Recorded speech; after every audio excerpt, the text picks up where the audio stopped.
जब अमेरिका के किरदार को इस तरह देखते हैं, फिर बकायदा थ्रेटनिंग स्टाइल में ट्वीट्स आना शुरू हो गई और उसके जवाब में पाकिस्तान के दफ्तर खारजा को फौरी तौर पे ये क्लैरिफिकेशन जारी करनी पड़ी। अब इसराइल और ईरान का जो मामला है, अब ये सिर्फ इसराइल और ईरान तक महदूद होता हुआ नजर नहीं आ रहा है, क्योंकि पूरे खित्ते की सूरत हाल काफी ज्यादा खतरनाक हो। एक तो हमारे ब्रदर मुल्क है, हमारा नेबर है, और वो आम खबर ये है कि पाकिस्तान ने कहा है कि इसराइल पर पाकिस्तान के जौहरी हथियारों से हमले की खबरों में कोई सदाकत नहीं।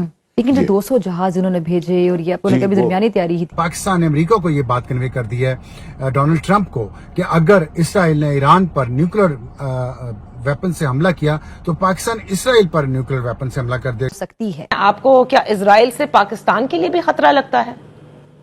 खतरा तो जरूर रहेगा। सुमित जी, लड़ाई तो इजराइल और ईरान के बीच में हो रही है, लेकिन वॉर तो ऐसा लग रहा है कि पाकिस्तान की लगने वाली है। नेतन्याहू ने सीधे सीधे कह दिया है कि अगला नंबर पाकिस्तान का है। आपने देखा होगा ईरान के बहुत से वीक पॉइंट्स हैं। ये जो इतना बड़ा अटैक हुआ है और एक आपके आला क़यादत सारी A to Z मिट गई है। मतलब 6 अब आपके आर्मी चीफ, उनके नीचे जो कमांड है वो गए, प्रेसिडेंट गए, साइंटिस्ट गए, पीछे मुझे बताएं क्या रह गया फिर। फॉर जो ये ईरान के अंदर जो न्यूक्लियर बॉम्ब्स पाए गए हैं या वो डेवलप कर रहे हैं, उसके अंदर पाकिस्तान का हाथ था। इजराइल ने अच्छा खासा कह लें कि अटैक किया ईरान के ऊपर, उनकी जो न्यूक्लियर साइट्स थी उसको डिस्ट्रॉय करते हुए दिखाई दिए, जहां पर के दफ्तर खारजा से आई है और वो बहुत अहम खबर है। और वो अहम खबर ये है कि पाकिस्तान ने कहा है कि इसराइल पर पाकिस्तान के जौहरी हथियारों से हमले की खबरों में कोई सदाकत नहीं। ये पाकिस्तान के दफ्तर खारजा ने इतनी अहम स्टेटमेंट आज इतवार की शाम को जारी की है अपने ज़राए के हवाले से, और इसकी वजूहत क्या है इस पे हम बात करते हैं और देखते हैं थोड़ा सा इस पे हम तज्जिया करते हैं कि क्या ये मुमकिन है कि पाकिस्तान और इसराइल के दरमियान एक एटमी जंग हो जाए, और इसका खतरा कितना हकीकी है और कितना ये फेक है। तो ये बात सारी शुरू हुई है एक ईरानियन अकाउंट है ट्विटर पे जिसने सबसे पहले ये खबर दी है, और उसके मुताबिक उन्होंने कहा है कि पाकिस्तान ने इसराइल को, अमेरिका को ये कन्वे कर दिया है कि अगर Pakistan has informed the United States that there nuclear attack on Iran will be met with a nuclear response from Pakistan against Israel, कि अगर इसराइल ने ईरान पर न्यूक्लियर हमला किया तो पाकिस्तान उसके जवाब में इसराइल पर न्यूक्लियर हमला करेगा। ये एक इस्लामिक रिपब्लिक ऑफ ईरान की एक अकाउंट है, पता नहीं फेक है या असल है। वहां से ये खबर शुरू हुई और उसके बाद वहां से इसराइली मीडिया ने उठाई और उन्होंने ब्रेकिंग न्यूज के तौर पे दी है डेविड डीप ने, और उन्होंने कहा कि Pakistani official statement to the US, if there is a nuclear attack on Iran we will also launch a nuclear attack on Israel. उन्होंने फिर उसको कोट किया, उन्होंने कहा कि पाकिस्तान ने अमेरिका को ये बात कन्वे कर दी है डोनाल्ड ट्रंप को, कि अगर इसराइल ने ईरान पर न्यूक्लियर वेपन से हमला किया तो पाकिस्तान इसराइल पर न्यूक्लियर वेपन से हमला कर देगा। सुमित जी, लड़ाई तो इजराइल और ईरान के बीच में हो रही है, लेकिन वॉर तो ऐसा लग रहा है कि पाकिस्तान की लगने वाली है। नेतन्याहू ने सीधे सीधे कह दिया है कि अगला नंबर पाकिस्तान का है। अंजू जी, नंबर नहीं लगने वाला, वाट लगने वाली है, और वाट भी ऐसे लगेगी। आपको मालूम है कि नेतन्याहू के नाम में ही कुछ अजीब सी चीज़ है, उनके नाम में याहू है।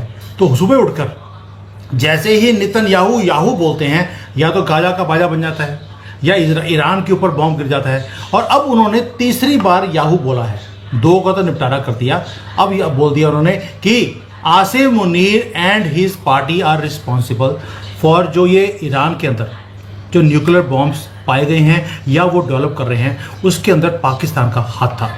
अब पहली बात यह है कि जो हमास के लोग हैं उन्होंने अटैक किया इसराइल के ऊपर, तो उन्होंने रिटेलिएट किया अपने आप को डिफेंड करने के लिए। हिजबुल्लाह ने अटैक किया तो इसराइल ने अपने आप को डिफेंड करने के लिए दोबारा से उनके ऊपर अटैक किया है। ईरान ने कोई अटैक डायरेक्टली नहीं किया था, तो फिर अटैक क्यों किया गया? क्योंकि ईरान ने अभी रिसेंटली जो मिसाइल टेस्ट भी करे, उन्होंने बोला we are very close to creating our nuclear bomb, और जिस दिन हमारा न्यूक्लियर बॉम्ब बन जाएगा सबसे पहले हम इसराइल के ऊपर डालकर हम इसराइल को ख़त्म कर देंगे। अब जब आपकी एग्जिस्टेंस की ही प्रॉब्लम आ जाए तो आपको रिटेलिएट करना पड़ेगा। आप ये वेट नहीं करते कि अगला आपके ऊपर एक बॉम्ब फेंकेगा तो हम उसके बाद इसका जवाब देंगे, तब तक आप बचोगे ही नहीं।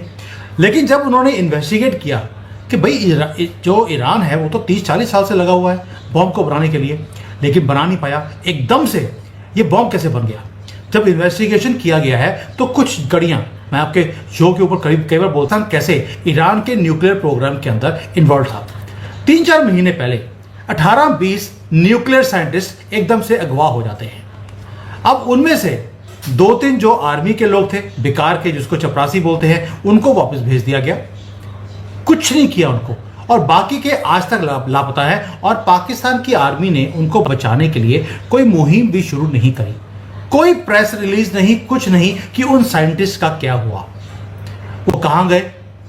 अब आप जो कड़ियां जोड़ सकते हैं, वो कहां गए, क्या करने गए थे। वो न्यूक्लियर प्रोग्राम जो है वो डेवलप करवाने के लिए ईरान में गए हो सकते हैं। मैं स्पेकुलेशन नहीं करना चाहता हूं, मैं बोलता हूं कि गए हो सकते हैं, क्योंकि न्यूक्लियर साइंटिस्ट इतनी आसानी से अगवा नहीं होते, वो भी थोक के बोरी भरकर। पहली बात ये। दूसरा, आपने कई बार पाकिस्तान के जनरल जो होते हैं, लाल टोपी है वहां पर, जिसको सऊदी अरेबिया में अच्छी तरह से कोड़े लगे थे, वही वाला लाल टोपी, इन्होंने कई बार आपने इनकी वीडियोस देखी होंगी, इंक्लूडिंग देयर मौलानास, कि हमारे पास एटम बम है।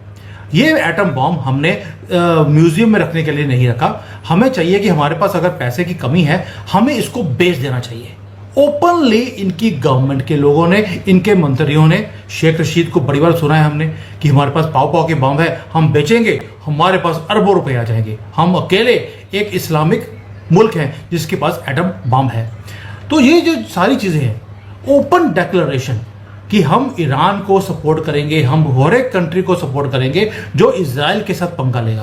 क्योंकि आपको मालूम है कि जो इनके जिन्ना थे, जिन्होंने 2 नेशन थ्योरी का आगाज किया था और उन्होंने पाकिस्तान बनाया था, वो अपनी उसमें लिख गए हैं कॉन्स्टिट्यूशन में कि इजराइल का एग्जिस्ट।